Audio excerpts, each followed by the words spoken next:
பரமரிசுத்த பிதாவே, ஆசீர்வதிக்கப்பட்ட இந்த காலை இறைவனுக்கு நன்றி. கேட்குற பிள்ளைகளுக்கு நீர் பேசும், விளங்கிக் கொள்ள உதவி செய்யும் அடியான மரத்து நீர் பேசும்.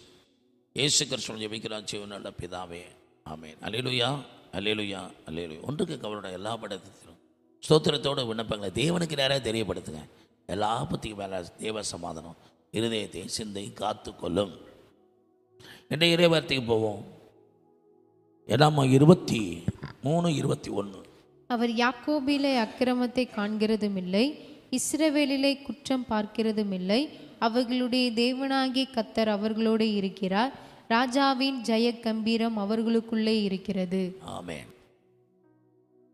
ஆளுகிறவர் யார் தெரியுமா? ராஜா. அவர் எப்படி ஜெய கம்பீரம், அவர் ஒரு வெற்றி வீரராய் செயல்படுகிறார். உலகத்தை மாம்ச பிசாசை ஜெயிக்க ஆளுகிறவர் எப்படிப்பட்ட திறன் உள்ளவர்? சகலவற்றையும் மேற்கொள்ள அதிகாரம் உடையவர், சகலவற்றையும் அவர் பாதத்துக்கு கீழே வைத்திருக்கிறவர். அவர் ஜெய கம்பீரம் உடையவர். சபிக்க வந்த பீழையாமுக்கு அவனோட கண்கள் ஆண்டவர் சொல்றாரு, அந்த ஜனங்கள் யார் தெரியுமா? ராஜரீகம், ஒரு ஜெய கம்பீரம் உள்ள ராஜா விட்டு பிள்ளைங்க. அவங்க சாதாரணமானவங்க கிடையாது. அப்படிப்பட்ட ஆளுகை செய்கிற ஜெய கம்பீரம் உடையவர், வெற்றி வீரராக அவங்களோட இருக்கிறார். யாக்கோபுல அக்கிரமத்தையோ குற்றத்தையோ காண்கிறது கிடையாது. அதனால் அந்த ஜனங்களை நான் சேதப்படுத்த முடியாது, அந்த ஜனங்களை நான் சபிக்க முடியாது. வெற்றி வீரராக அந்த ஜனங்களோடு இருக்கிறாரே, ஜெய கம்பீரம் உடையவராக இருக்கிறாரு என்றெல்லாம் பீழையாம் பாலாக்கிட்ட சொல்கிறான். அவர்கள் தேவனாய் கர்த்தர் அவளோடு இருக்கிறார். அதான் முக்கியம். ஆளுகிற தேவன் ஆண்டு கொள்ளும்படி நமக்கு உரிமையை கொடுத்தவர் நம்ம கூட தான் இருக்கிறார். அவரோடு இருந்தோம்னா வித்து கிறிஸ்து அப்படின்னா ஹீரோ தான். அவரோடு இருக்கிற வரைக்கும் நாம் ஆளுகை செய்வோம். நமக்குள்ள ஜெய கம்பீர உள்ள தேவன் இருக்கிறார். கிறிஸ்துவை எப்பொழுது வெற்றி சிறக பண்ணி பார்வன் துரத்தி வந்து இஸ்ரவேலில் செங்கடால மூழ்கடிக்கலாம் நினைச்சினான்.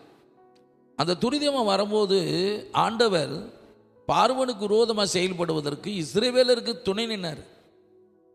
அவங்களுடைய குதிரைகள் ரதங்கள்லாம் உருண்டு போச்சு. அப்போ சொல்கிறான் பார்வனு, இஸ்ரவேலின் தேவனாய் கர்த்தர் அவங்களுக்கு துணை நின்று நம்ம கூட யுத்தம் பண்ண ஆரம்பிச்சிட்டார். இனிமேல் நம்ம மேற்கொள்ள முடியாது, பின்வாங்கி ஓடி போயிடுவோம் நினைக்கிறான். தெரியுது அவனுக்கு. நம்ம குதிரைகள்லாம் தளர்ந்து போச்சு, ரதங்கள்லாம் கலண்டு போச்சு. அவர்களுடைய தேவன், இஸ்ரவேலுடைய தேவன் அவங்களுக்கு துணை நின்று நமக்கு விரோதமாக செயல்பட ஆரம்பிச்சிட்டார். இனிமே எதிர்த்து நிற்க முடியாது. அவர்கள் மாத்திரம் இருந்தால் அவங்களை துரத்திடலாம். அவர்களுடைய தேவன் இருக்கிறார், அவருடைய ஆண்டவர் இருக்கிறார். உலகம் அப்படிதான். நம்ம தனிமையாக இருந்தால் அந்த மனுஷன் மேற்கொண்டுருவான். உலகத்தில் நமக்குள்ள இருக்கிற ஆண்டவர் பெரியவர், நம்மோடு இருக்கிறது. அதே எசேக்கியா சொல்கிறான், அந்த அசிரியனை பார்த்து அவங்ககிட்ட இருக்கிறது மாம்ச பயம், நமக்கு துணைண்டு நமக்காக யுத்தம் பண்ணுகிறது தேவனாய் கர்த்தர், நமக்கு துணை செய்கிற நம்முடைய ஆண்டவர். ஆனால் கண்டிப்பாக வெற்றி உண்டு. இந்த ஏராளமான கூட்டத்தை குறித்து பயப்படாதீங்கன்னு சொல்கிறார். இப்போ நம்ம கூட ஆளுகை செய்கிறவர் நம்முடைய ஆண்டவர் யார்? வானத்து போய் சகல அதிகாரம் படைத்தவர், நமக்கு துணை நின்று நம்ம எதிராளிகளை தோற்கடிக்கிறவர், நமக்கு துணை நின்று நமக்கு ஜெயம் தருகிறவர். ராஜாவின் ஜெய கம்பீரம் இஸ்ரேல் மக்களோடு இருந்ததான். அவர்கள் தேவன் அவரோடு இருக்கிறார். ராஜாவின் ஜெய கம்பீரம் இருக்கிறது என்று சொல்லப்படுகிறது. நாம் ஆளக்கூடிய தேவன், ஆளுகிறவர் யாரு? அவர் வெற்றி சிறந்தவர், சிலுவையில் வெற்றி சிறந்தவர், மரணத்தை பாதாளத்தை பிசாசை ஜெயித்தவர், அந்த வெற்றி பெற்றவர், முழு உலகத்துக்கு வெற்றி வீரர். அவருடைய பிள்ளைகளாக இருக்கிற நாம அவருடைய நாமத்தில் அவருக்குள்ள நம்ம வெற்றி பெறக்கூடிய அதிகாரம் இருக்கு. அதனால் அது கேட்குற அருமையான கர்த்தருடைய பிள்ளைகள், நம்முடைய ஆண்டவர் யார்?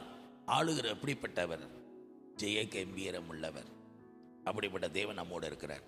நம்ம எதிராளிக்கு தெரியுது, நம்மளை சபிக்கலாம் துரத்தலாம் நினைக்கிறவனுக்கு பிழையாம சொல்கிறான், அவர் ஒரு சேதம் படுத்த முடியாது. அவருடைய ஆண்டு அவங்களோட இருக்கிறார். அவர் ராஜ்யரிக ஜெய கம்பீரம் அவங்களோட இருக்குது. அப்படிப்பட்ட அவர் யார்? அவர் எப்படிப்பட்டவர் என்பதை பாலாக்கிட்ட சொல்கிறான். இதை கேட்குறாரு. அதனால் அவர் மேற்கொள்ள முடியாது.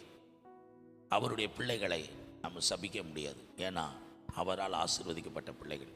இதை கேட்குற கர்த்தருடைய பிள்ளைகளை, நம்ம ஆளுகிற தேவனோடு நம்முடைய வாழ்க்கை இருக்குமானால் நம்மளை எந்த மனுஷனும் அடிமைப்படுத்த முடியாது. நமக்கு வர ஆசீர்வாதங்களை சேதப்படுத்த முடியாது. நம்ம ஆளுகிற நமது கர்த்தராகிய இயேசு கிறிஸ்து நம்மோடு இருப்பாரானால் நாம் வெற்றி உள்ள வாழ்க்கை வாழ்வோம். அவருடைய ஆசீர்வாதத்தை சுதந்திரித்துக் கொள்வோம். இன்றைய தினம் உங்களுக்கு வெற்றி உள்ள வாழ்க்கை. நல்ல பிதாவை நன்றி செலுத்துக்கிறோம்ப்பா.